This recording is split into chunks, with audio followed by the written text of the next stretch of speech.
ज़हीर मिसबाही साहब को आपकी समातों के हवाले करें। इससे पहले हम सब मिलकर नारा लगाएं, नारे तकबीर, नारे रिसालत, जश्ने गौसे आज़म हज़रत मौलाना ज़हीर मिसबाही साहब किबला।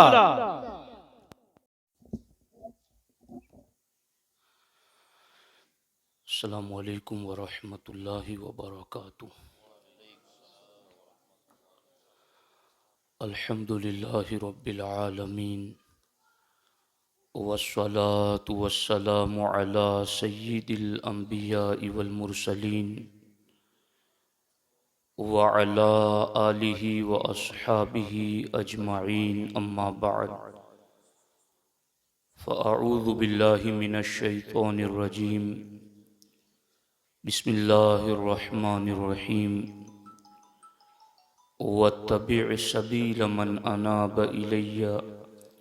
सदक़ल्लाहुल अलियुल अज़ीम व सदक़ रसूलुहुन नबियुल अमीनुल मुख्तारुल करीमुर रऊफ़ुर रहीम।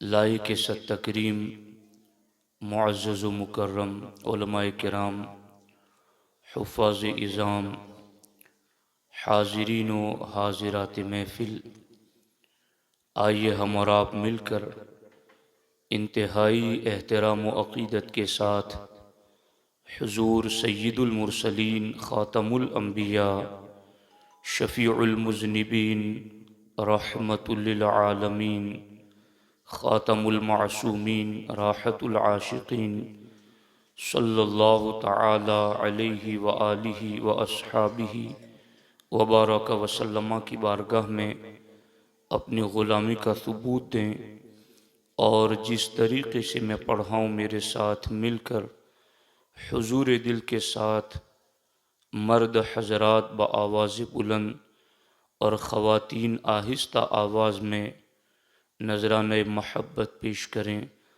अस्सलातु वस्सलामु अलैका या रसूल अल्लाह, अस्सलातु वस्सलामु अलैका या हबीब अल्लाह, अस्सलातु वस्सलामु अलैका या नबी अल्लाह व अला आलिका व अस्हाबिका या नूर अल्लाह सल्लल्लाहु तआला अलैहि वसल्लम।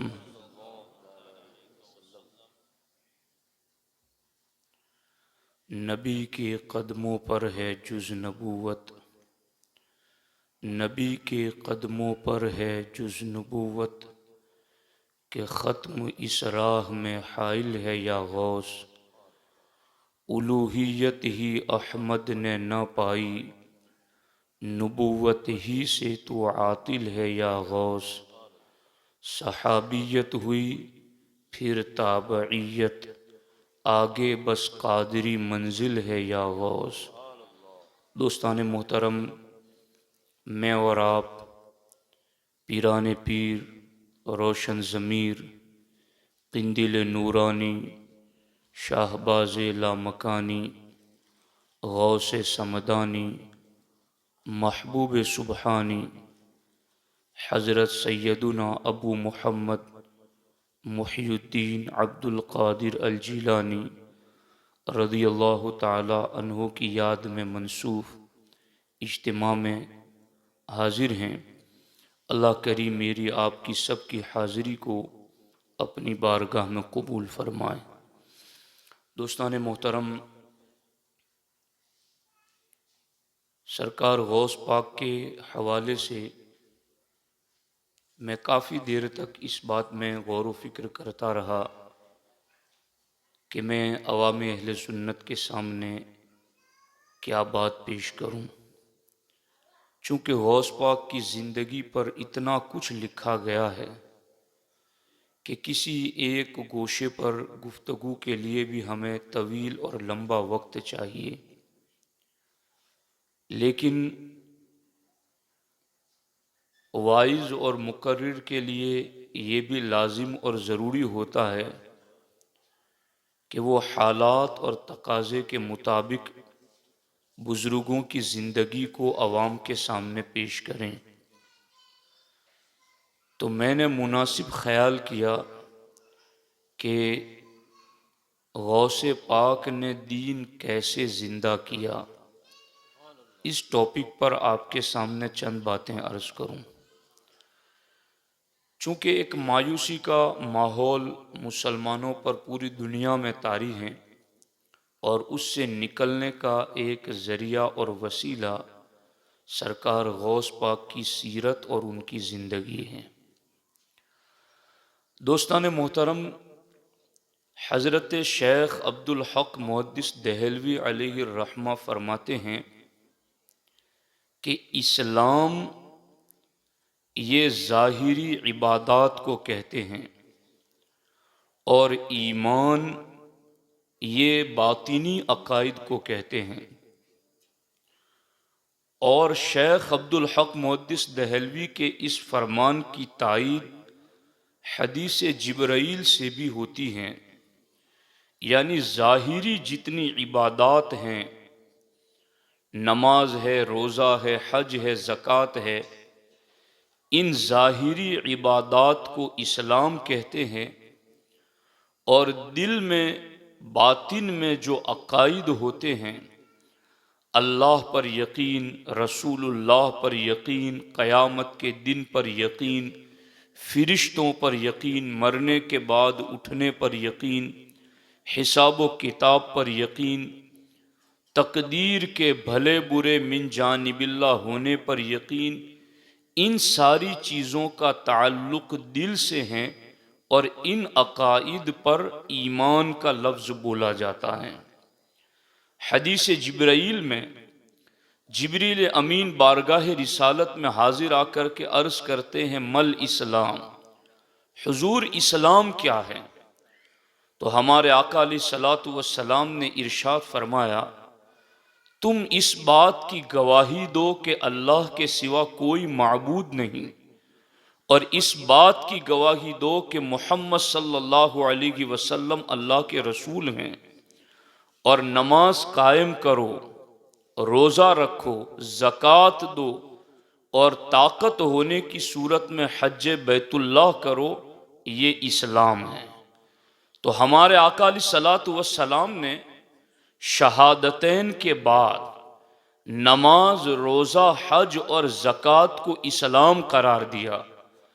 और फिर जिब्रील अमीन ने पूछा, मल ईमान, हुजूर ये बताएं कि ईमान किसे कहते हैं? तो हमारे आका अलैहिस्सलाम ने इरशाद फरमाया, अन तुमिन बिल्लाहि व मलाइकतिही व कुतुबिही व रुसुलिही व तुमिन बिल बास। अल्लाह के रसूल सल्लल्लाहु अलैहि वसल्लम ने इरशाद फरमाया, तू अल्लाह पर यकीन रखें, उसके रसूलों पर यकीन रखें, क़यामत के दिन पर यकीन रखें, अल्लाह की किताबों पर यकीन रखे, मरने के बाद उठने पर यकीन रखे, इसे ईमान कहते हैं। तो इस हदीस से भी इस बात का पता चल गया कि इस्लाम ज़ाहिरी इबादतों को कहते हैं और ईमान बातिनी अकायद को कहते हैं। और दीन का जो लफ्ज़ है, इन्ना दीन इंदल्लाहिल इस्लाम, तो दीन का जो लफ्ज़ है वो दीन का लफ्ज़ ऐसा जामे लफ्ज़ है जिसमें इस्लाम भी मौजूद है और उसमें ईमान भी मौजूद है।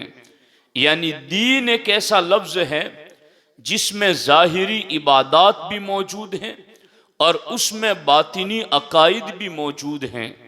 अब मेरे और आपके पीर दस्तगीर सरकार गौसुल आज़म दस्तगीर रदी अल्लाह ताला अन्हो सिर्फ मुहय्युल इस्लाम नहीं, सिर्फ मुहय्युल ईमान नहीं, बल्कि गौसुल आज़म दस्तगीर को अल्लाह रब्बुल इज़्ज़त ने मुहय्युद्दीन बनाया है।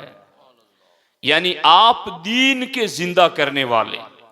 अब जब आप दीन के जिंदा करने वाले हैं और बिल यकीन हैं, तो दीन में तो नमाज भी है, दीन में तो रोज़ा ज़कात और हज भी है, और उसी दीन में अकाइद भी है, उसी दीन में ज़रूरियात दीन भी है, उसी दीन में ज़रूरियात अहले सुन्नत भी है, उसी दीन में बातिल फ़िरक़ों और बातिल अक़ीदों का रद्द भी है। तो सरकार गौस पाक रज़ी अल्लाह ताला अन्हो सिर्फ यूं नहीं कि इबादात को जिंदा करने वाले थे, बल्कि गौस पाक को मुहियुद्दीन कहा गया है। तो आपने इबादात को भी नई जिंदगी अता की और अकाइद और बातिनी रूहानियत को भी नई जिंदगी अता फरमाई है। अब इसकी तफसील समझने से पहले कि आपने दीन को जिंदा किया, तो दीन में इस्लाम और ईमान दोनों हैं, और मैं आपको बता चुका कि इस्लाम में कौन कौन सी चीजें हैं। बार बार अब मैं इसको दोहराऊंगा नहीं, तवज्जो और जहन पर जोर देना आपकी भी कुछ जिम्मेदारी बनती है। मुहियुद्दीन है, तो इस्लाम और ईमान दोनों को जिंदा किया। अब दोनों में जितनी जितनी चीजें आती हैं, सब कुछ को नई जिंदगी गौस पाक ने अता की है। अब वो नई जिंदगी कैसे अता की है, उसको जानने से पहले हम सरकार गौसुल आजम दस्तगीर रज़ी अल्लाह ताला अन्हो के मुहियुद्दीन होने की बात को भी सुनते हैं। ये मेरे हाथ में किताब है बहजतुल असरार। ये वो किताब है जो हदीस की तर्ज पर लिखी गई है, यानी इसको आप बाकी बुजुर्गों की जिंदगियां भी लिखी गई हैं, मगर बाकी बुजुर्गों की जिंदगी को लिखने का राविया ने हदीस की तरह एहतमाम नजर नहीं आता। लेकिन गौस पाक की सीरत जो लिखी गई, गौस पाक के फरामीन जो लिखे गए, गौस पाक की महफिल की बातें जो लिखी गई हैं, वो ऐसी लिखी गई हैं कि मैंने इस किताब को तकरीबन आधी किताब मैंने मुताला की है, और बाकी गौस पाक की किताबें फुतूहुल गैब और अल फतहुर रब्बानी लगभग उनका भी एक बड़ा हिस्सा मैंने मुताला किया है। बहजतुल असरार को पढ़ने के बाद मैं इस नतीजे पर पहुंचा कि बहजतुल असरार की हर रिवायत को बयान करने वाले जितने भी आगे मौजूद हैं, सब के सब अल्लाह के वली हैं, सब के सब अल्लाह के महबूब बंदे हैं। उन्होंने गौस पाक की सीरत को जमा किया है। फलां ने फलां से सुना, फलां ने फलां से सुना, और फलां गौस पाक की महफिल में बैठे थे और उन्होंने डायरेक्ट गौस पाक से सुना। ये जितने भी फलां फलां इसमें मौजूद हैं, सब अल्लाह के महबूब बंदे हैं। और इस सीरत को जमा करने का ऐसा एहतमाम कि ये एक मुनफरिद अंदाज है। तो इसकी बातें बहुत सिक्का, यानी इस किताब में जो बातें लिखी गई वो बहुत मजबूत रिवायात हैं। अब गौस पाक रज़ी अल्लाह ताला अन्हो के बारे में बहजतुल असरार के सफ़ा नंबर 109 पे गौस पाक को पूछा गया कि हुजूर आपको मुहियुद्दीन कब से कहा जाने लगा, आप मुहियुद्दीन कैसे बने। हजरत सैयदुना इमरान और हजरत सैयदुना अल बज़्ज़ार, ये दोनों बुजुर्ग कहते हैं कि हम दोनों गौस पाक की बारगाह में आए हिजरी सन, किस सन हिजरी के अंदर गौस पाक की बारगाह में ये आए।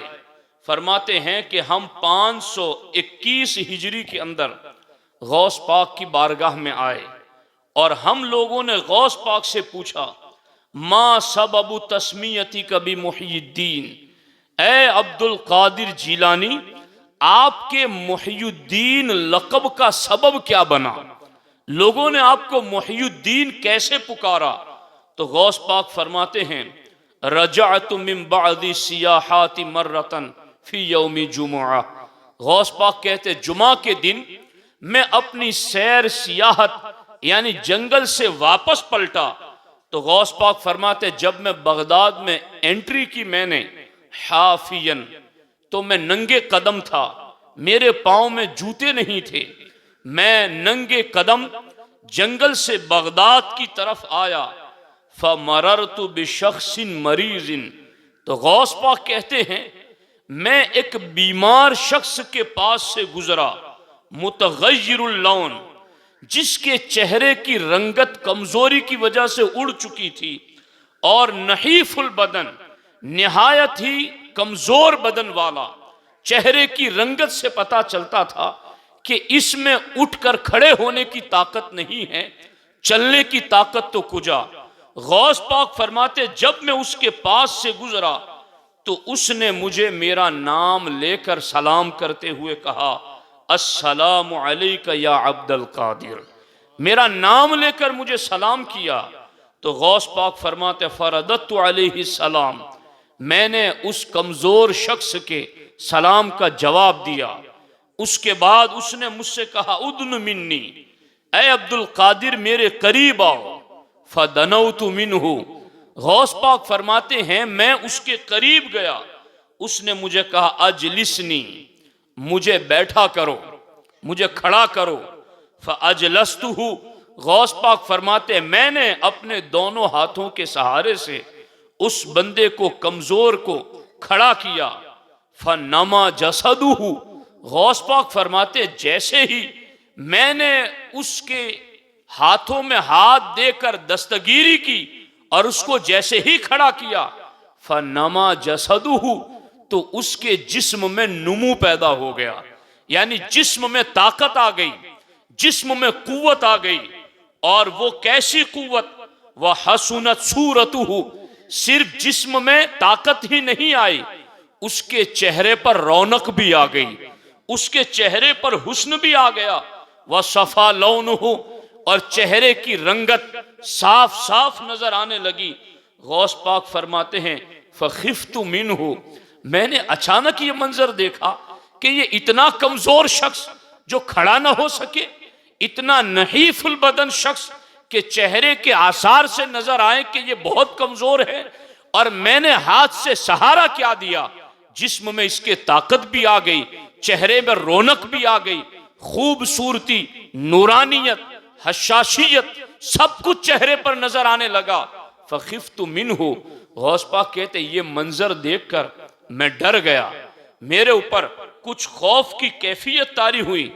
तो उस शख्स ने मुझे कहा, अतारिफुनी, ऐ अब्दुल कादिर, क्या तुम मुझे जानते हो कि मैं कौन हूं? गौस पाक कहते मैंने कहा, ला, मैं तुम्हें नहीं जानता कि तुम कौन हो। काला अनद्दीन, मैं कोई इंसान नहीं, मैं तुम्हारे जद्दे करीम का दीन हूं, मैं दीन हूं। इस दीन को अल्लाह ने इंसानी शक्ल में मुतशक्किल करके उनके सामने, गौस पाक के सामने हाजिर किया।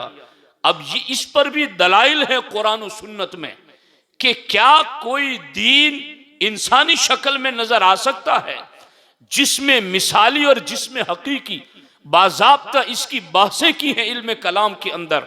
हमारे आका जब मेराज से तशरीफ लाए और सारे लोगों के सामने जब बयान किया कि मैंने मस्जिद अक्सा में जाकर के नमाज पढ़ाई, मैं वहां से आगे गया, लोगों ने कहा कि सीढ़ियां कितनी, जीने कितने, और वहां के हालात, खिड़कियां, सब कुछ पूछना शुरू कर दिया।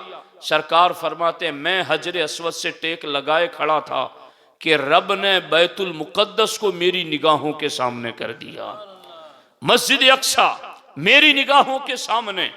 इस तरह की और दर्जनों मिसालें।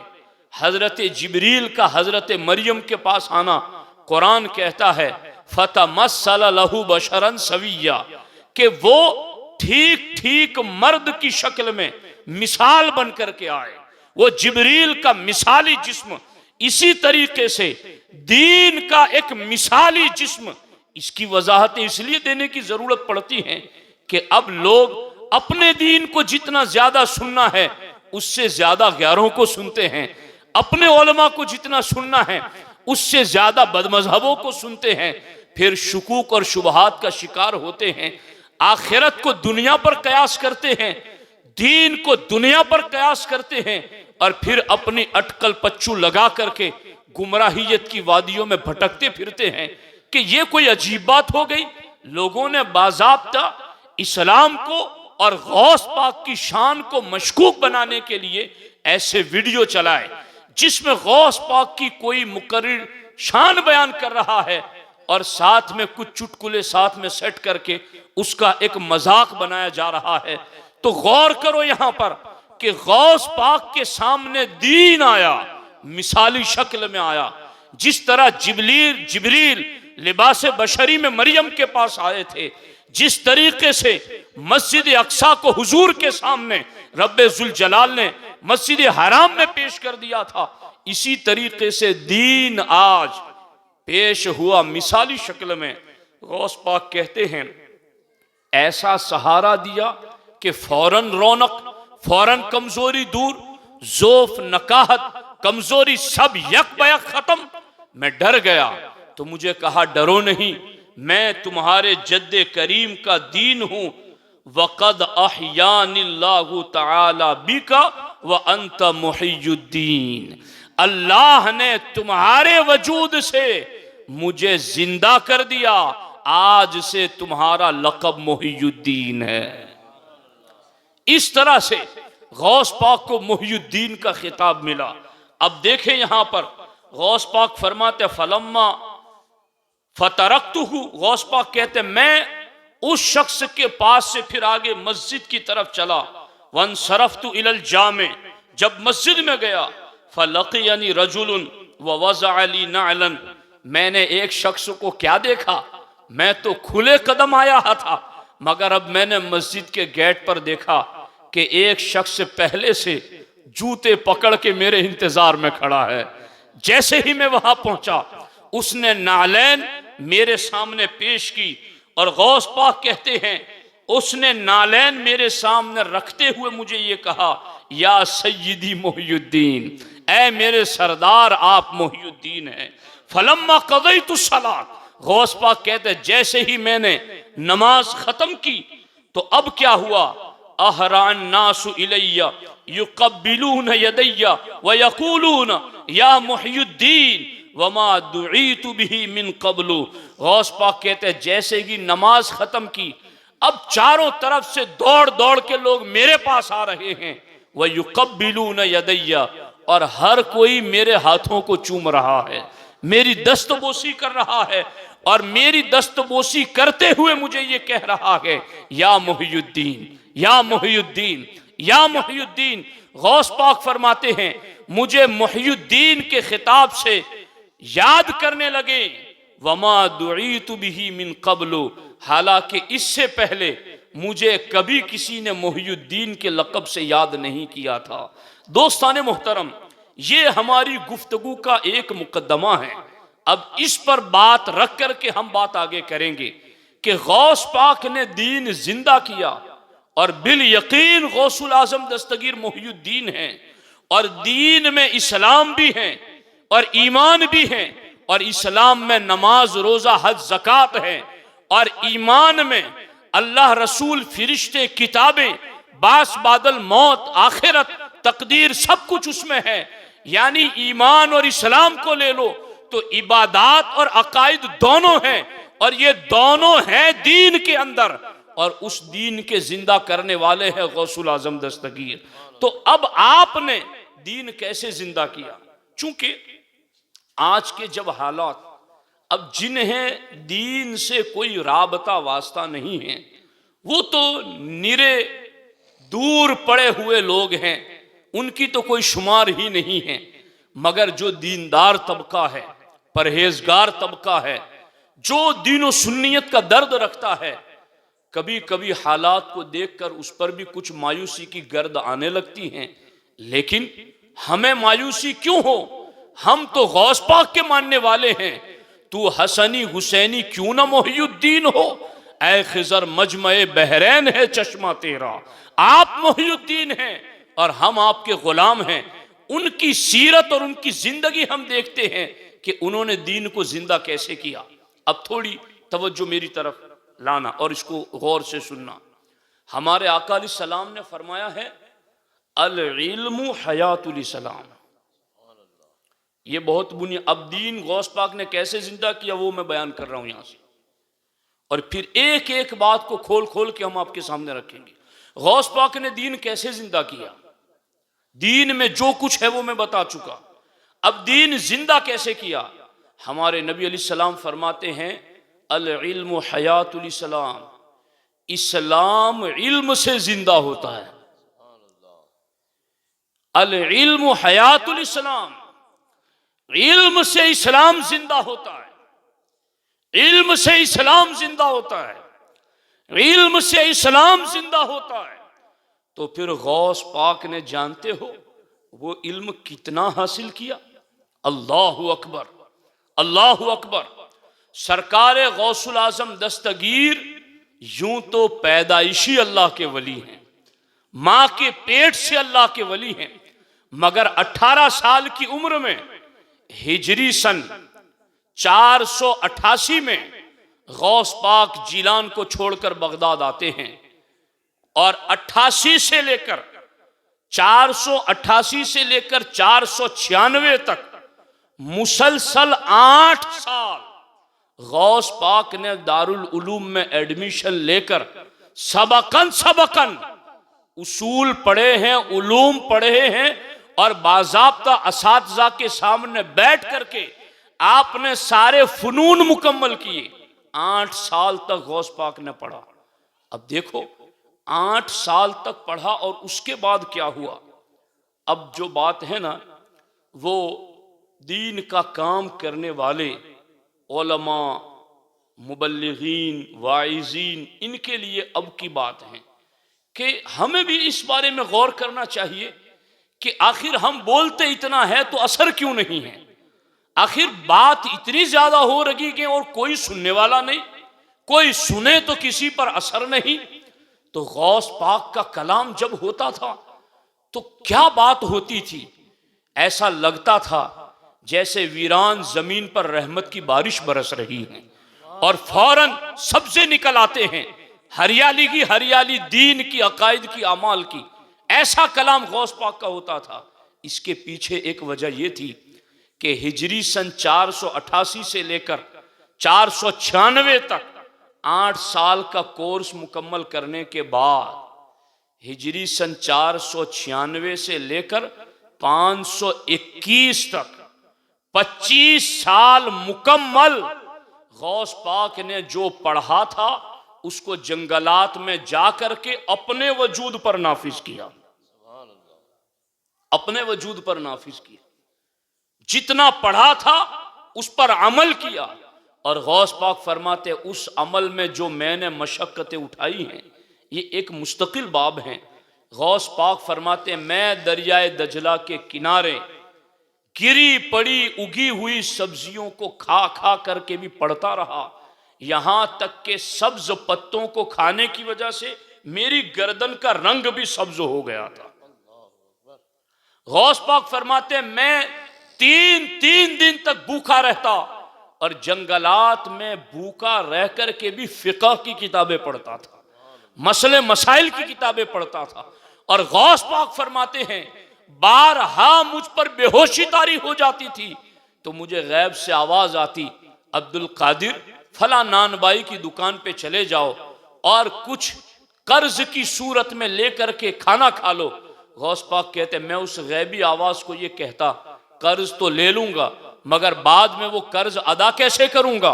गौस पाक कहते हैं फिर आवाज आती कर्ज हमारे हुक्म पर तुम ले लो, हमारे हुक्म से वो अदा हो जाएगा। गौस पाक फरमाते फिर मुझे आवाज आती फला जगह जाओ, वहां में जाता तो मुझे सोने के टुकड़े पड़े हुए मिल जाते, मैं दे करके इस तरह अपनी जिंदगी गुजारता। गौस पाक फरमाते हैं मैंने इस तरीके से 25 साल उस पढ़े हुए इल्म को, नमाज को पढ़ा, नमाज के खुशू को पढ़ा, रोजे को पढ़ा, रोजे के बातिन को पढ़ा, हज को पढ़ा, हज के असरार को पढ़ा, नफ्स को पढ़ा, नफ्स की चालों को पढ़ा, वसवसों को पढ़ा, वसवसों के खतरात को पढ़ा। मैंने कुरान और सुन्नत को पढ़ा और कुरान और सुन्नत के असरार और रुमूज को पढ़ा। मैंने जितना पढ़ा था गौस पाक फरमाते मैंने 25 साल तक उस पढ़े हुए को अपने वजूद पर अप्लाई किया, अपने वजूद पर नाफिज किया। उस जमाने में गौस पाक कहते मेरा मामला ये था कि कोई इंसान मुझे नहीं पहचानता था, मैं किसी को नहीं पहचानता था। हाँ, शरीर जिन मुझ पर हमला करने के लिए आते थे, शयातीन मुझ पर हमला करने के लिए आते थे, लेकिन गौस पाक फरमाते हैं वो कभी शेर की शक्ल में आते, कभी सांपों की शक्ल में आते, मुझ पर हमला करना चाहते, मगर जब वो मेरे करीब आते तो कभी तो यूं होता कि एक आसमान से कोड़ा बरसता और वो खत्म हो जाते, और कभी यूं होता कि कोई गैब से मेरे हाथ में तलवार थमा देता और उसके बाद मैं उनका मुकाबला करता। और इस तरीके से 25 साल तक पड़े हुए पर अमल करता रहा और शयातीन से मैं जंग करता रहा, जिन्नातों से मैं जंग करता रहा। आपको ताज्जुब होगा इस बात पर कि दीन को जिंदा करने के लिए हुजूर ने फरमाया दीन इल्म से जिंदा होगा। हदीस मैंने पढ़ी, अल इल्म हयातुल इस्लाम, इल्म से इस्लाम जिंदा होगा। गौस पाक ने उस इल्म को हासिल करने में 34 साल लगाए। आज हम पढ़ते हैं 8 साल का कोर्स, 9 साल का कोर्स, 12 साल का कोर्स, ये भी आज के दौर में गनीमत है और बहुत बड़ी चीज है। लेकिन गौस पाक चूंकि मुहय्युद्दीन है, दीन जिंदा करने की ड्यूटी उन्हें रब ने अता की थी, तो 34 साल तक गौस पाक ने पढ़ा। आपको ताज्जुब इस बात पर होगा कि गौस पाक ने सबसे पहली तकरीर 51 साल की उम्र में की। यानी आजकल हम जैसे लोग जब रिटायर्ड का सोचे कि अब हमें बंद कर देना है बोलना, तब गौस पाक शुरू कर रहे हैं। यानी इसको अगर आप यूं समझें कि एक है हाला और एक है काला। हाल कहते हैं अपने आप पर वारिद करना, अपने आप पर अप्लाई करना दीनी अहकाम को, और फिर उसके बाद बोलना। तो गौस पाक वो है कि 50 साल तक हाला है, फिर काला है। तो उस काला का फिर असर ही जुदा हुआ कि हर कालक को सीने की उस काला ने दूर कर दिया। गौस पाक ने अब दीन देखो, इस्लाम इल्म से जिंदा होगा। अब किसी के पास इल्म नहीं है और वो लाख जोर लगाए कि मैंने इस्लाम जिंदा करना है, तो ये कैसे होगा? जिंदा तो इल्म से होता है। गौस पाक को जिंदा करना था दीन, आपने 34 साल तक मुसलसल पढ़ करके नाफिज करके इल्म हासिल किया। अब दीन जिंदा करने का काम गौस पाक ने शुरू किया। यहां तक हम पहुंच गए, मेरी गुफ्तगू का एक दूसरा जुज खत्म हुआ, मगर मैं यहां और अगली बात बयान करने से पहले फिर बीच में एक बात ऐड कर रहा हूं ताकि बात और ज्यादा आगे जाकर आपकी समझ में आ सके कि आज के दौर में, तवज्जो है आप लोगों की, आज के दौर में जैसे बैतुल मुकद्दस मुसलमानों के हाथों से जा चुका, फलस्तीन पर चारों तरफ से हमले, और बाज़ाब्ता इजराइल ने नक्शा जारी कर दिया मक्के मदीने की हुदूद तक कि हमारा ग्रेटर इजराइल, हम वहां तक पहुंचेंगे। गौस पाक के जमाने में सेम हालात थे कि ईसाई बैतुल मुकद्दस पर कब्जा करने के बाद मुत्तहिद हो चुके थे और इराक और हिजाज पर हमले की तैयारियों में मसरूफ थे। और इसी तरीके से हिंदुस्तान के अंदर सुल्तान महमूद गजनवी के जानशीन दिन ब दिन कमजोर हो रहे थे और हिंदी राजे महाराजे अपनी शिकस्तों जिल्लतों का बदला लेने के लिए इकट्ठे हो रहे थे। उंदुलुस, जिसको आज स्पेन कहते हैं, वहां अमीर अब्दुर रहमान अमवी की कायम करदा मरकजी हुकूमत खत्म हो चुकी थी और सारे ईसाई वहां भी जमा होकर के इस्लाम को नीस्तो नाबूद करने की तैयारियों में मसरूफ थे। हालात इतने सख्त थे कि मिस्र पर बातिनी फिरके की हुकूमत कायम हो चुकी थी। ये जैसे ये बातिनी फिरका कौन है? ये राफजियों का फिरका था, शियों का। मिस्र पर काबिज हो चुका था गौस पाक के जमाने में। और फिर हालात ये थे कि वही फातिमी उबैदी लोग जिनको इमाम जलालुद्दीन सुयूती तारीखुल खुलफा में कहते हैं कि ये खबीस सल्तनत थी, उन्हीं लोगों ने 20 साल तक दीवारे काबा से हजर अस्वद को निकाल रखा था। हजर अस्वद को ले गए थे। ये जो टुकड़े टुकड़े आज हजर अस्वद नजर आता है वो उसी फिरके की नहूसत है कि उन्होंने हजर अस्वद को तोड़ के निकाल के मिस्र ले गए।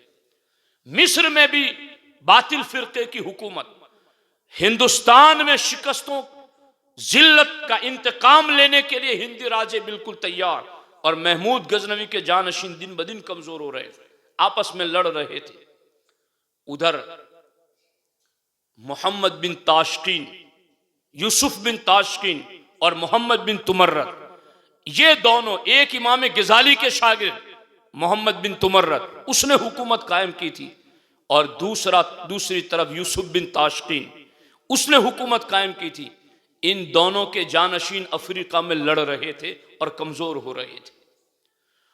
बगदाद की मरकजी अब्बासी खिलाफत इतनी कमजोर हो चुकी थी कि अगर तारीख पढ़कर मैं आपको एक एक वर्क सुनाऊं तो आपको ताज्जुब होगा कि जब कौम चाहती तब मरकजी खलीफा को मार के उतार देती और कत्ल कर देती और दूसरे को बिठा देती।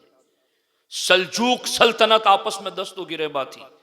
हालात जिस तरीके से आज के हालात हैं, पूरे आलम इस्लाम के, पूरी दुनिया के इस्लामी ममालिक के, आज 56 के करीब इस्लामी ममालिक हैं। गौस पाक के दौर में 80 से ज्यादा इस्लामी ममालिक थे, मगर हालात आज जैसे इस्लामी ममालिक के हैं कि इनमें कोई इत्तेहाद नहीं, बल्कि आपस ही में लड़ते हैं। इनकी कोई ताकत नहीं, इनकी कोई सोच नहीं, बैतुल मुकद्दस जा रहा कि मगर उन्हें कोई फिक्र नहीं। वैसे ही हालात उस दौर के अंदर थे। और फिरके कैसे? अल्लाहु अकबर, अल्लाहु अकबर। बात कुरामता और बातिनिया, ये दोनों इस्माइली शिया फिरके, ये बगदाद में ऊधम मचा रहे थे। राफजी फिरका, ये बगदाद के अंदर खूब पनप रहा था। मुअतज़िला अपने गलत अकायद फैला रहे थे। यूनान का फलसफा जब मामून के दौर में अरबी जुबान में ट्रांसलेट हुआ तो अरब उलमा में एक बड़ी तादाद ऐसी उस फलसफे से मुतासिर हुई कि कुरान की हदीस के मुताबिक जो तफसीर थी उसको चेंज किया जाने लगा। ऐसे हालात, फिरके भी बहुत, फलसफे यूनान इतना मुसल्लत कि कुरान की मुसल्लमा तफसीरें बदली जाने लगी। मुल्क के मुल्क जद पर, किबले अव्वल जद पर, सारा कुछ हालात ऐसे थे। मैं तो उन हालात को पढ़ता हूं तो आज का और वो दौर सेम नजर आता।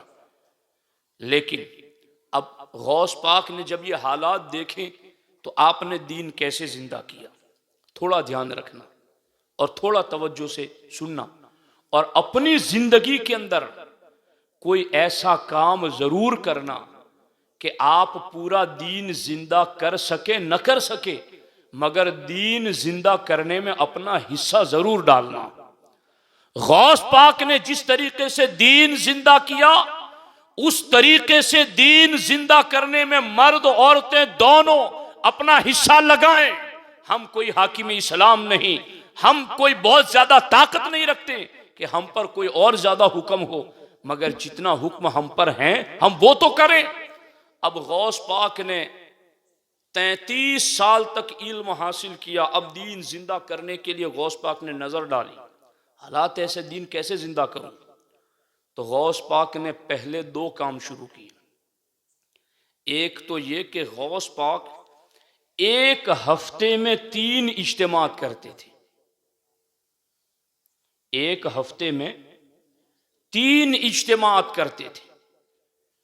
इतवार की सुबह, इतवार की सुबह, जुमा की सुबह और मंगल की शाम। ये 3 इज्तिमात गौस पाक अवाम के लिए करते थे। और गौस पाक की एक एक महफिल में 70 यानी 70 हजार का मजमा होता था। और वो मजमा 70 हजार का इंसानों का, बाकी रिजालुल गैब औलिया अल्लाह उनका तो कोई शुमार ही नहीं था। और गौस पाक जब कलाम करते तो आपकी बातों को लिखने के लिए 400 उलमा बैठकर आपकी बातों को लिखा करते थे। गौस पाक को अल्लाह ने यह शान अता की थी कि 70 हजार के मजमे में गौस पाक की आवाज जैसा करीब वाला सुनता वैसा ही अखीर वाला सुनता था। दीन जिंदा करने के लिए अवाम में गौस पाक ने यह तरीका अपनाया। 3 इज्तिमात।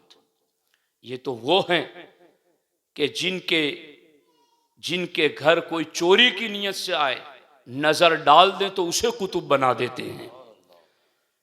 एक यहूदी के घर रात को गए, उसको नींद से उठाकर कहा कलमा पढ़। जैसे ही कलमा पढ़ा, उसको कहा जा, मैंने तुझे फलां जगह का कुतुब बना दिया। किसी शख्स ने चोरी की नीयत से आप कीमती लिबास आखिरी उम्र में पहनते थे, आपकी कुबा किसी ने पकड़ ली कीमती चोरी की नीयत से। गौस पाक जान गए। गौस पाक ने कहा या अल्लाह, इसने बुरी नीयत से पकड़ा है मेरा दामन, मगर अब जन्नत तक छूटने न पाए। विलायत मिल गई उसको। तो वो जो नजरों से वली बना देते थे, वो रोजाना 3 दिन इज्तिमात करते थे। दीन को जिंदा करने का ये एक तरीका है। कोशिश करो दीन जिंदा करने के इस तरीके में शामिल हो जाओ। सुन्नी दावत इस्लामी गांव-गांव ये काम कर रही है। और गौर करो, गौस पाक ने दीन जिंदा करने का दूसरा तरीका कौन सा अपनाया?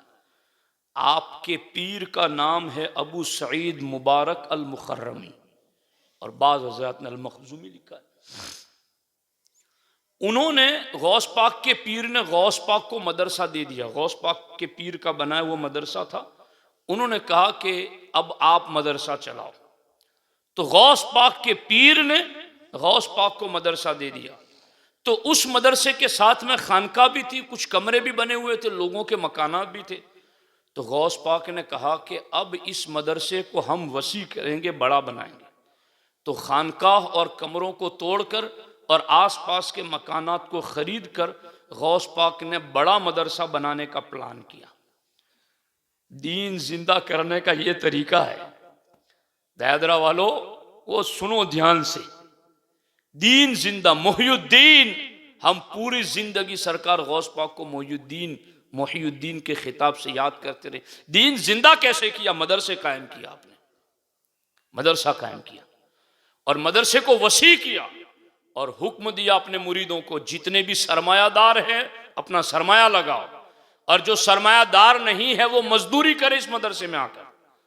गौस पाक के मुरीद जो सरमायादार थे, उन्होंने अपनी रकम इकट्ठा की, और जिनके पास सरमाया नहीं था उन्होंने आकर के मजदूरी की, कारीगर था तो कारीगरी की, इस तरह मदरसा बनाया।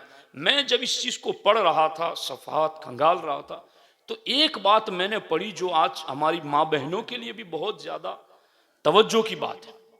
इसको सुनिए।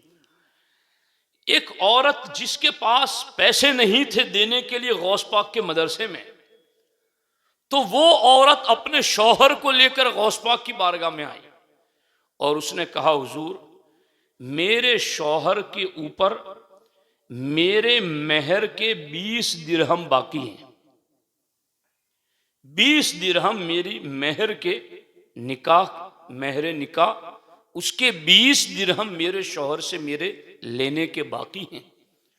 मैं इसलिए आई हूं कि 10 दिरहम की मिकदार जितनी बनती है, इतनी कारीगरी और मजदूरी मेरा शौहर अगर आपके मदरसे में कर ले तो 10 दिरहम मेहर में उसे माफ कर दूंगी। इतनी बाबरकत रकम। औरत का भी जज्बा देखो। दीन में कहीं भी औरतें पीछे नहीं रही। मैं जानता हूं इस बात को कि मर्दों औरतों में सबसे पहला कलमा एक औरत खदीजतुल कुबरा ने पढ़ा है, और इस्लाम के नाम पर सबसे पहले बड़ा माल जिसने दिया है वो खदीजतुल कुबरा एक औरत ने दिया है। यहां भी आप देखें कि गौस पाक की बारगाह में वो औरत अपने शौहर को लेकर आई। 10 दिरहम के बराबर अगर वो आपके मदरसे में कारीगरी और मजदूरी कर लेते हैं तो 10 दिरहम मेहर की रकम में माफ कर दूंगी। और फिर वो औरत पक्की इतनी थी कि निकाह के जो कागजात थे वो कागजात भी लेके गौस पाक को दे दिए। हुजूर, अगर ये 10 दिरहम के बराबर काम कर लें तो फिर इसको ये कागजात वापस देना। गौस पाक ने कागज रख लिए। अब गौस पाक भी देखो तरीका कैसा अपनाते। 10 दिन अगर मुसलसल उससे वही काम लेते रहे और उसको कुछ न दे जैसा कि उसकी औरत ने कहा था, तो वो खाता क्या, वो रहता कैसे? तो मेरे गौस पाक ने तरीका ये अपनाया कि एक दिन उसको मजदूरी कराते और उसका वो दिन उसकी औरत का दिया हुआ दिन गिना जाता। और दूसरा दिन गौस पाक उससे काम कराते तो उसको 1 दिरहम देते थे मजदूरी उसकी। फिर तीसरा दिन आता तो वो पूरा दिन काम करता, वो उसकी औरत का जो मेहर की रकम थी उसमें गिना जाता। यूं 5 दिन गौस पाक ने उसकी औरत के जो दिन थे उन दिनों के मुताबिक उसको काम कराया और बाकी 5 दिरहम गौस पाक ने उसे माफ फरमा दिए।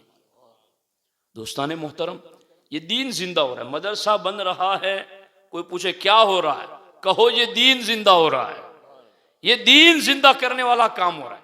इसमें ईंट लगा रहे हो, सीमेंट लगा रहे हो, इसके लिए कोशिश कर रहे हो, क्या कर रहे हो, ये दीन जिंदा करने वाला काम हो रहा है।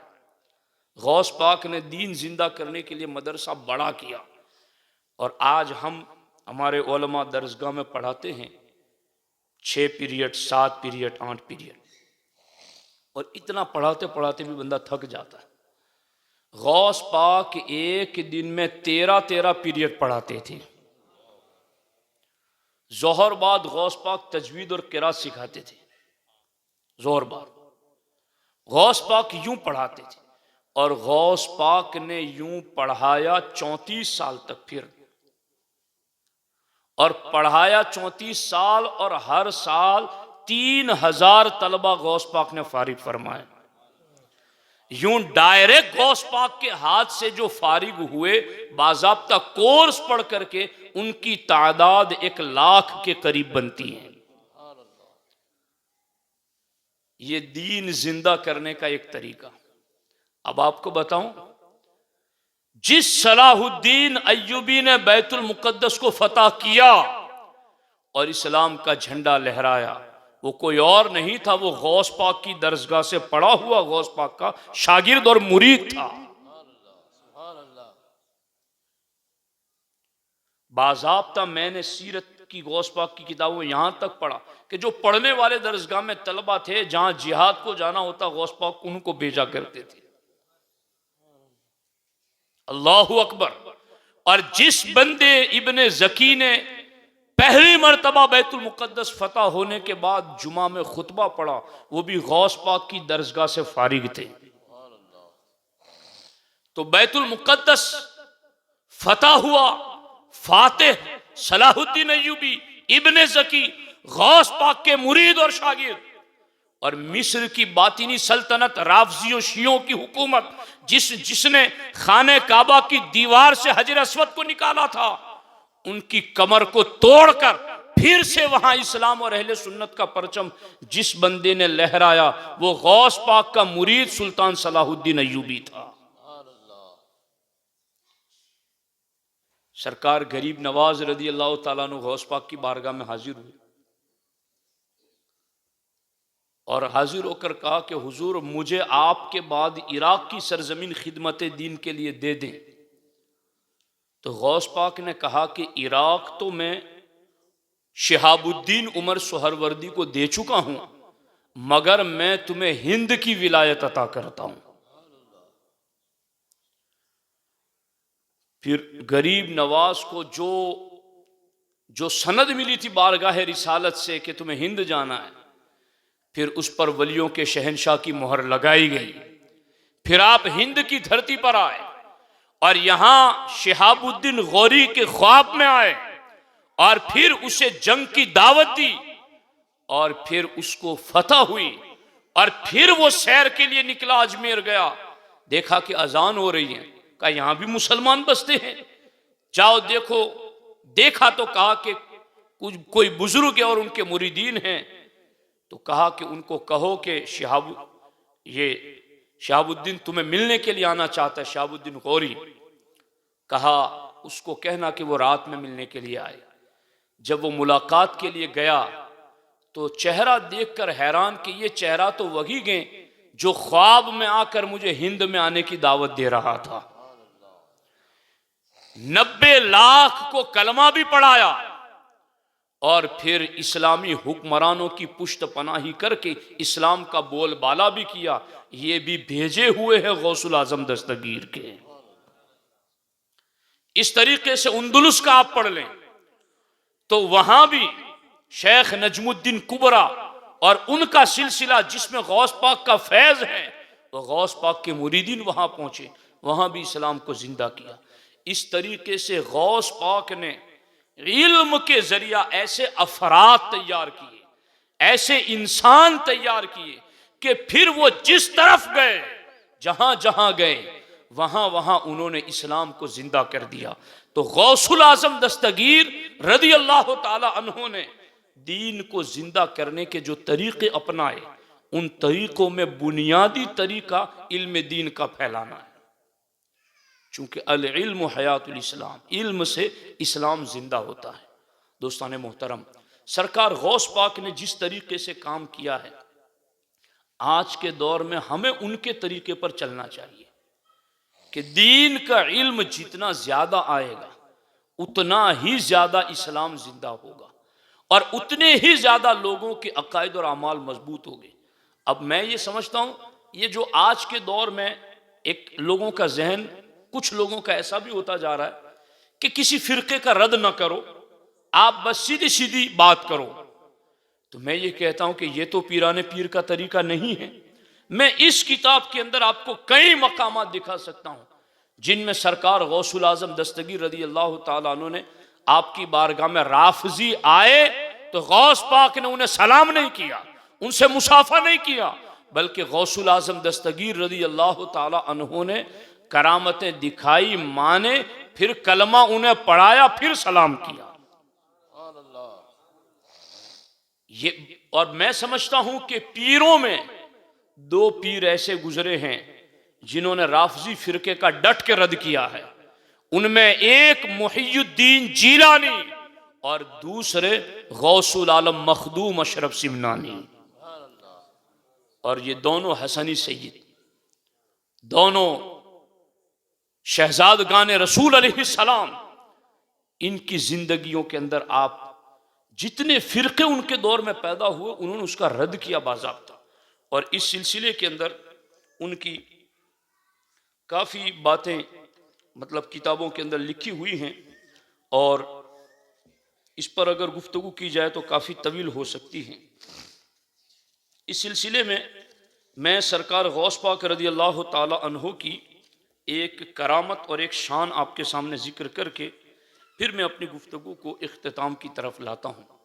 और ये करामत बड़ी लजीज भी हैं और इसमें बड़ी चाशनी मिठास है और गौस पाक के उलूए शान और बुलंद मर्तबे का इसमें बड़ा इजहार भी है। वो क्या है? ये बहजतुल असरार के सफ़ा नंबर 60 पर यह बात लिखी हुई है कि हज़रत सैयदना अबू मुहम्मद अब्दुर रहमान तफसूंजी अलैहि रहमान,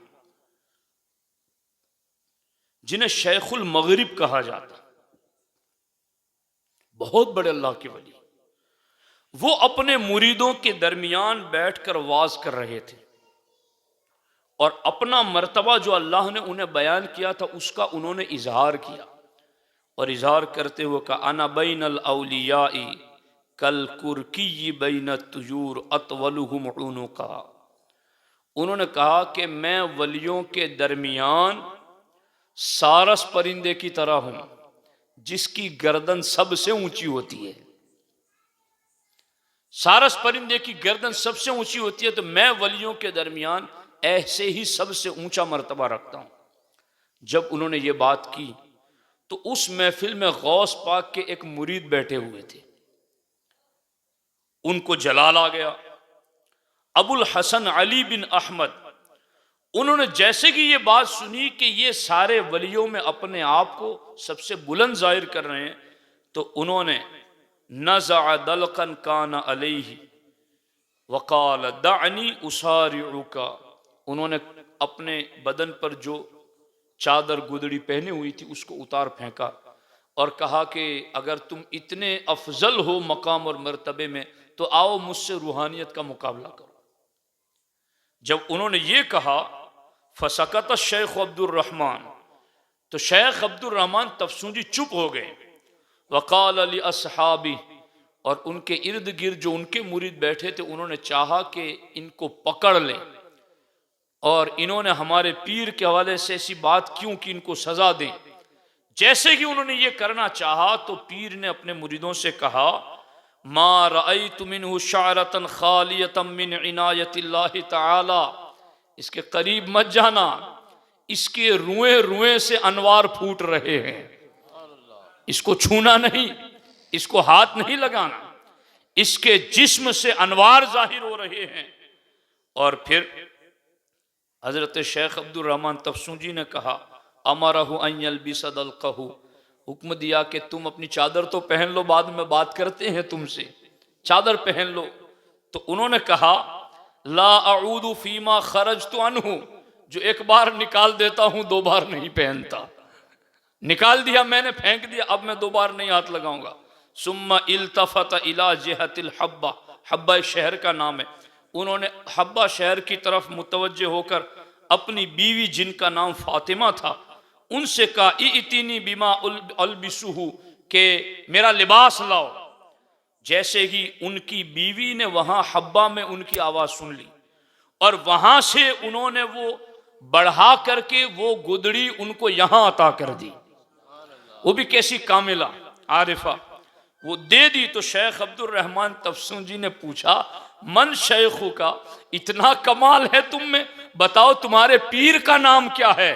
उन्होंने कहा, शेखी अश-शेख अब्दुल कादिर, मेरे पीर का नाम शेख अब्दुल कादिर जिलानी है। अब जब उन्होंने ये बात की तो अब ये वो जो हम लोग इसमें शेर पढ़ते हैं ख़त्म कादिरिया शरीफ में, अनल हसनी वल मुखदउ मकाम, के मैं हसनी हूँ, वल मुखदउ मकामी, और मेरा मकाम राजदारों वाला है। गौस पाक ने क्या कहा? मेरा मकाम राजदारों वाला है। तो वो राजदार वाली बात यहां समझ में आती है कि वो राजदार कैसे थे गौस पाक। सुनना यहां पर, जब उन्होंने कहा कि मेरे पीर गौस पाक हैं, तो शेख अब्दुल रहमान ने कहा, इन्नी लम अस्मा बिज़िक्र शेख अब्दुल कादिर इल्ला फिल अर्द, कि मैंने तो जमीन पर या सिवाय जमीन के कभी अब्दुल कादिर का तो नाम सुना ही नहीं है।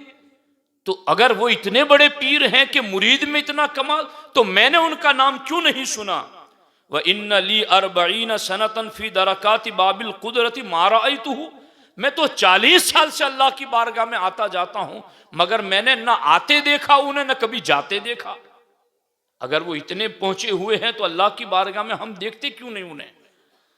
सुम्मा क़ाल अली जमाअतिन मिन सहाबी, फिर शेख अब्दुल रहमान ने अपने कुछ मुरीदों से कहा, इज़हबू इला बगदाद, जाओ बगदाद शेख अब्दुल कादिर जिलानी के पास, वक़ूलु लहू, और उन्हें मेरा सलाम पेश करो और उनसे कहो कि हमारे शेख 40 साल से अल्लाह की बारगाह में जाते आते हैं, फमा रआका, तो 40 साल में उन्होंने आपको तो कभी देखा ही नहीं है, ला दाखिलन वला खारिजन, ना तुम्हें जाते देखा ना आते देखा, तो तुम इतने बड़े वली हो तो रहते कहाँ हो?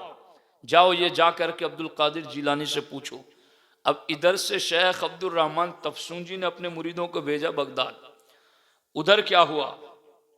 उधर गौस पाक ने भी उसी वक्त फी ज़ालिकल वक्त लिइबादिल बव्वा व मज़हरिल जमाल व अब्दुल हक अल हरीमी व उस्मान अस-शरीफीनी, गौस पाक ने अपने इन मुरीदों को बुलाया और कहा, इज़हबू इला तफसूज, जाओ तुम अब्दुल रहमान के पास। उन्होंने वहां से भेजा अपने मुरीदों को। गौस पाक ने उसी वक्त अपने मुरीदों को कहा, तुम तफसूज की तरफ जाओ, और जाओगे तो होगा क्या? वसतजीदून फी तरीक़िकुम जमाअतम मिन असहाबि शेख अब्दुल रहमान। अब तफसूजी, जब तुम जाओगे तो रास्ते में तुम्हें अब्दुल रहमान तफसूजी के कुछ मुरीद मिलेंगे, रास्ते में तुम्हें मिलेंगे। बासहुम इलैया बि कज़ा व कज़ा व ज़कर रिसाला, गौस पाक ने सब कुछ अपने मुरीदों को बता दिया जाते हुए कि अब्दुल रहमान तफसूजी ने अपने मुरीदों को मेरे पास भेजा है और ऐसी ऐसी बातें लेकर भेजा है, वो तुम्हें रास्ते ही में मिलेंगे। फ़इज़ा लक़ीतुमुहुम फ़रुद्दूहुम मअकुम, जब वो तुम्हें मिले तो उन्हें भी अपने साथ ही वापस ले जाना। जब वो तुम्हें मिल जाए तो उन्हें भी अपने साथ ही वापस ले जाना। फ़इज़ा अतैतुमुश शेख अब्दुर रहमान, जब तुम शेख अब्दुल रहमान तफसूजी के पास पहुंच जाओ, फ़क़ूलू लहू, तो उनसे कहना अब्दुल कादिर युसल्लिमु अलैक, कि अब्दुल कादिर जीलानी ने तुम्हें सलाम कहा है। व यक़ूलु लक, और उन्होंने तुम्हारे लिए कहा है, अंत फिद दरकात, कि तुम चौखटों पर बैठने वाले हो। वमन हुआ फिद दरकाती ला यरा मन हुआ फिल हजरत, जो चौखट पर बैठा हुआ हो वो बारगाह में बैठे हुए को कैसे जान सकता है।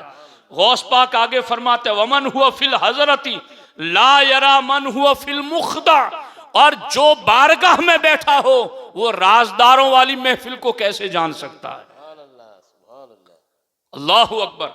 ये जाके कहना और फिर कहना अना फिल मुख्दई अदखुलु व अखरुजु मिन बाबि सिर्री मिन हैसु ला तरानी। अब उनसे कह देना कि मैं वही राजदारों वाली महफिल में बैठता हूं और राजदारी वाले दरवाजे से जाता हूं और राजदारों वाले दरवाजे से आता हूं, तो तुम्हें कैसे पता चले कि अब्दुल कादिर कौन है। मैं आम वलियों के जमात में नहीं बैठता, मैं खास वलियों की जमात में भी नहीं बैठता, मैं अखस्सुल खवास में राजदारों की महफिल में बैठता हूं। और जाता भी हूं तो आम रास्ते से नहीं जाता, बाबू सिर से जाता हूं, राजदारों वाले दरवाजे से जाता हूं। इसलिए तुम्हें पता नहीं है कि अब्दुल कादिर जिलानी कौन है। अब गौस पाक ने ये बात तो कह दी रूहानियत वाली, मगर अब गौस पाक ने अपने मकाम मुख्दा का जिक्र किया कि मैं राजदारों की महफिल में बैठता हूं। ए अब्दुल रहमान, तुम्हें कैसे पता चलेगा। गौस पाक ने कहा बी अमारतिन अन खरस्तु लकल खिलअतल फलानिया फिल वक्तिल फलानी अला ददिया।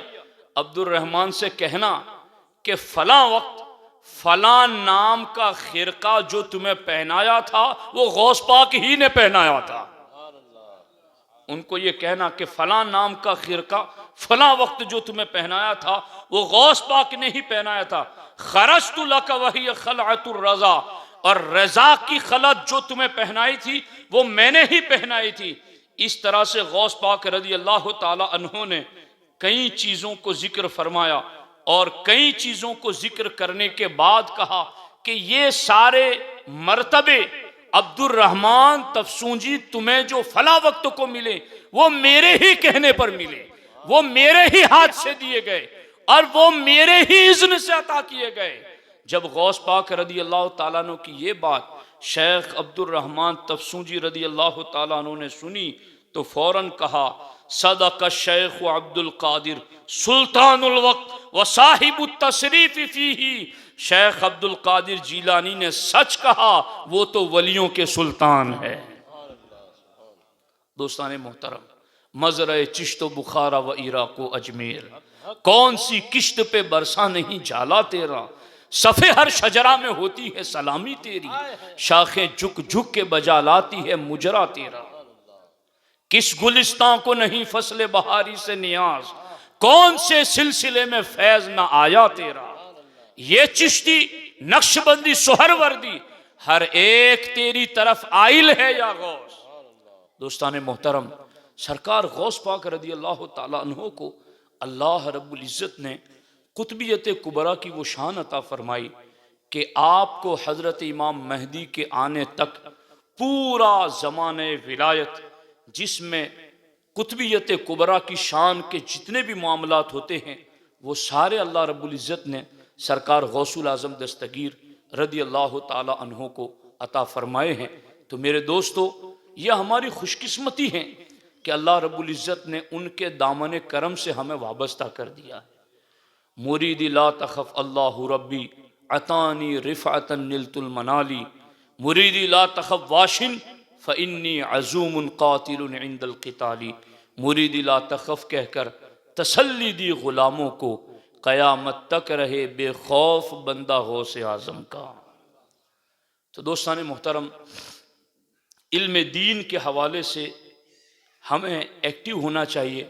हमारे बच्चे, छोटे बच्चे जो मदरसों में पढ़ते हैं, उनकी तालीम पर भी खुसूसी तवज्जो दी जाए। जो बच्चे टैलेंट रखते हैं, सलाहियत रखते हैं, उन्हें आलिम दीन बनाया जाए, मुफ्ती इस्लाम बनाया जाए, उनके लिए राहें हमवार की जाएं, आसानियाँ पैदा की जाए। चूँकि इल्म दीन फैलेगा तो फिर उसकी बरकतों से इस्लाम जिंदा होगा। और यही सरकार गौस पाक रज़ी अल्लाह ताला अन्हो का मिशन है।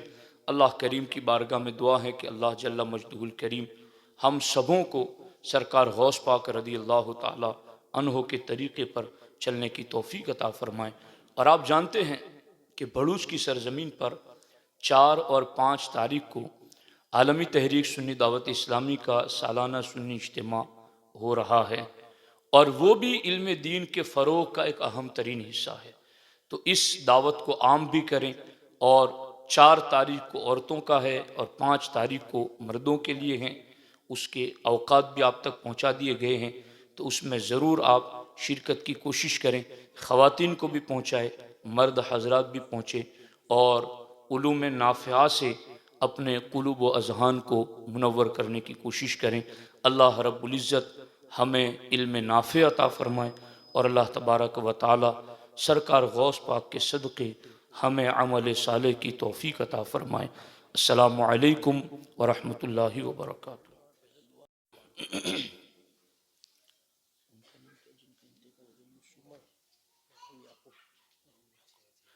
बिस्मिल्लाहिर्रहमानिर्रहीम। अल्लाहुम्मा सल्लि अला सय्यिदिना व मौलाना मुहम्मदिन व आलिहि व सहबिहि व बारिक वसल्लिम। अऊज़ु बिल्लाहि मिनश शैतानिर रजीम। बिस्मिल्लाहिर्रहमानिर्रहीम। अल्हम्दुलिल्लाहि रब्बिल आलमीन अर्रहमानिर रहीम मालिकि यौमिद्दीन इय्याका नअबुदु व इय्याका नस्तईन इहदिनस सिरातल मुस्तकीम सिरातल लज़ीना अनअमता अलैहिम गैरिल मग़ज़ूबि अलैहिम वलद्दाल्लीन। या अल्लाह या रहमान या रहीम, तेरी तौफीक से तेरे महबूब और महबूब के महबूब सरकार गौस पाक की याद में ये महफ़िल मुनक़िद हुई। या अल्लाह, इसमें कुरान मजीद की तिलावत हुई, नातें पढ़ी गई, मनक़बतें सुनाई गई। या अल्लाह या रहमान या रहीम, जो कुछ भी इसमें ज़िक्र खैर हुआ, इस सब को अपनी बारगाह करम में कबूल फरमा। या अल्लाह, इसका सवाब अपनी शान के मुताबिक बेहिसाब अता फरमा। या अल्लाह, ये सवाब तेरे प्यारे महबूब मुस्तफ़ा जान रहमत सल्लल्लाहु अलैहि वसल्लम की पाक बारगाह में अता फरमा। या अल्लाह, हुजूर के वसीले से तमाम अम्बिया किराम, रसूलान इज़ाम, सहाबा, अहले बैत, खुलफ़ाए राशिदीन, तमाम मुमिनीन व मुमिनात, मुस्लिमीन व मुस्लिमात की अरवाह को इसका सवाब अता फरमा। या अल्लाह या रहमान या रहीम, इसका सवाब पीरे पीरा, मीरे मीरा, शाह जीला, सुल्तानुल वक्त हज़रत सैयदना अबू मुहम्मद मुहियुद्दीन अब्दुल क़ादिर अल जीलानी रदियल्लाहु ताला अन्हु की रूह पाक को अता फरमा। या अल्लाह या रहमान या रहीम, जुमला सलासिल तरीक़त, उनके मुरीदीन वाबस्तगान, जुमला अइम्मा फ़िक़ह, उनके मुक़ल्लिदीन, तमाम की अरवाह को इसका सवाब अता फरमा। या अल्लाह या रहमान या रहीम, मरहूम मोहम्मद याकूब भाई की बेहिसाब मग़फ़िरत फरमा। या अल्लाह या रहमान या रहीम, सरकार गौस पाक की 11वीं के सदक़े में उनके तमाम सग़ाइर कबाइर को माफ़ फरमा। या अल्लाह, उनके लिए आने वाले मराहिल में आसानियाँ अता फरमा। या अल्लाह या रहमान या रहीम, हमारे हज़रत मौलाना ग़ुलाम दस्तगीर साहब के वालिद मोहतरम की मग़फ़िरत फरमा। या अल्लाह, उनके दरजात बुलंद फरमा। या अल्लाह या रहमान या रहीम, हमारे तमाम अहले ईमान मरहूमिन मरहूमात, हाफिज़ अय्यूब साहब माटली और दूसरे हमारे जितने भी अहबाब, मौलाना हुसैन साहब के वालिद साहब, और जितने भी हमारे मुहिब्बीन मुतवस्सिलीन इस गांव में बाहर, या अल्लाह, जितने भी इंतकाल कर गए, सरकार गौस पाक के सदक़े सबकी बेहिसाब मग़फ़िरत फरमा। या अल्लाह, सबके दरजात बुलंद फरमा। या अल्लाह, बिलखुसूस फ़लस्तीन के मुसलमानों की मदद फरमा। या अल्लाह या रहमान या रहीम, उन मज़लूम मुसलमानों की गैब से मदद फरमा। या अल्लाह, ज़ालिमों को उनके गलत मंसूबों में नाकाम बना। या अल्लाह या रहमान या रहीम, उन्हें नीस्त व नाबूद फरमा। या अल्लाह या रहमान या रहीम, बैतुल मुक़द्दस क़िबले अव्वल को मुकम्मल आज़ादी नसीब फरमा। या अल्लाह या रहमान या रहीम, ज़ालिमों के तसल्लुत से अहले ईमान की हिफाजत फरमा। हिंद की धरती पर हमारी मस्जिदों की हिफाजत फरमा, हमारे मदरसों की हिफाजत फरमा, हमारे मज़ारात की हिफाजत फरमा, हमारे उलमा, मशाइख, सादात, बुज़ुर्ग, जवान, मर्द व ख़वातीन, या अल्लाह सब की हिफाजत फरमा। या अल्लाह हमें भी गौस पाक के तरीके पर चलते हुए दीन जिंदा करने के मिशन में हिस्सा लेने की तौफीक अता फरमा।